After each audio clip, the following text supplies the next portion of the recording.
Welcome to simple and tasty solo kitchen. இன்றைக்கி நம்ம சம்பா புட்டுப்பொடியை வச்சு எப்படி குழல் புட்டு செய்யலான்னு பார்க்கலாம்.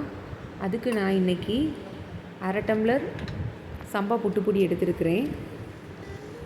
அரை டம்ளருங்கிறது ஒரு நபருக்கு கரெக்டாக இருக்கும். இல்லை கொஞ்சம் நிறைய சாப்பிட்றதா இருந்தான்னா 3/4 டம்ளரை எடுத்துக்கிடலாம்.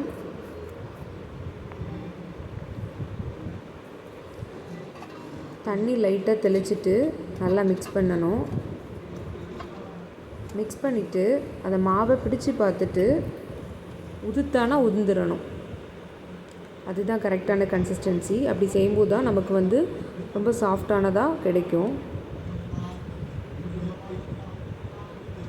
பிடிச்சி பார்த்துட்டு அதை அமுக்கும்போது அதை உதிர்ந்துடணும். இது கரெக்டான கன்சிஸ்டன்சி.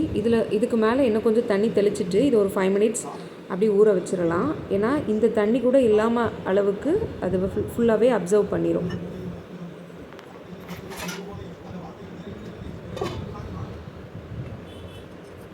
புட்டுக்கு தேவையான தேங்காய் திருவிக்கிடலாம்.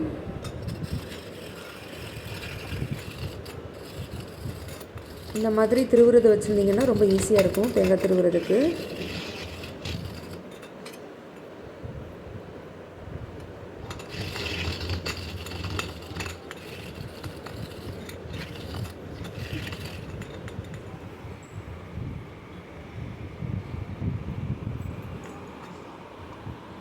புட்டு குடத்தில் கொஞ்சம் தண்ணி ஊற்றி ஆவி வர்ற வரைக்கும் சூடு பண்ணிக்கிடலாம். 5 நிமிஷம் ஆயிடுச்சு. பாருங்கள், நம்ம அரை டம்ளர் தான் ஃபஸ்ட்டு எடுத்திருந்தோம். இப்போது நல்லா தண்ணி அப்சர்வ் பண்ண உடனே குவான்டிட்டி நிறையா வந்திருக்குது. இன்னும் கொஞ்சம் ட்ரையாக இருக்கிற மாதிரி இருக்குது. அதனால் நான் கொஞ்சம் தண்ணி ஸ்ப்ரே பண்ணி விட்றேன். 1 டம்ளர் மொத்தம் தண்ணி எடுத்திருந்தேன். பட் அதில் 1/4 டம்ளர் அளவு தான் யூஸ் பண்ணியிருக்கிறேன்.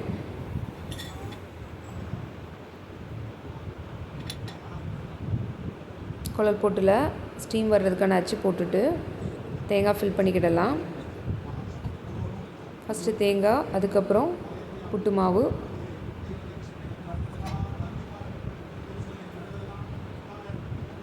பாதி ஃபில் பண்ணோடனே திரும்பவும் தேங்காய்,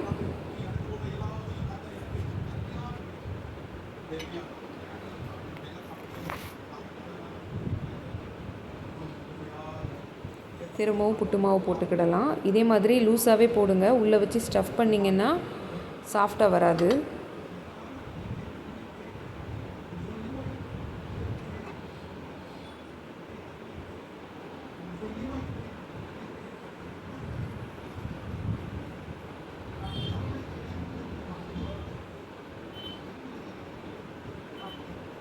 ஃபில் பண்ண பிறகு மூடி போட்டுட்டு ஸ்டீம் வந்த உடனே புட்டு பாத்திரத்தில் வச்சிடலாம்.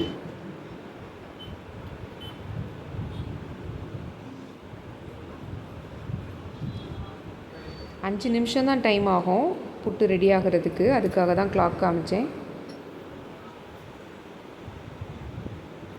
உடனே ஸ்டவ் ஆஃப் பண்ணிவிட்டு எடுத்துடலாம் வெளியில். பாருங்கள், பார்க்குறதுக்கே ரொம்ப அழகாக இருக்குது. பார்த்தாலே சாப்பிடணும் போல் தோணுது. டேஸ்ட்டும் ரொம்ப சூப்பராக இருந்தது. ரொம்ப சாஃப்டாக. புட்டு பிடிக்காதுன்னு சொல்கிறவங்களுக்கு கூட இது கண்டிப்பாக பிடிக்கும். ட்ரை பண்ணி பாருங்கள். நான் இன்றைக்கி இது கூட வாழைப்பழமும் சீனியும் வச்சு சாப்பிட போகிறேன். நீங்களும் இதை ஒரு முறை ட்ரை பண்ணி பாருங்கள்.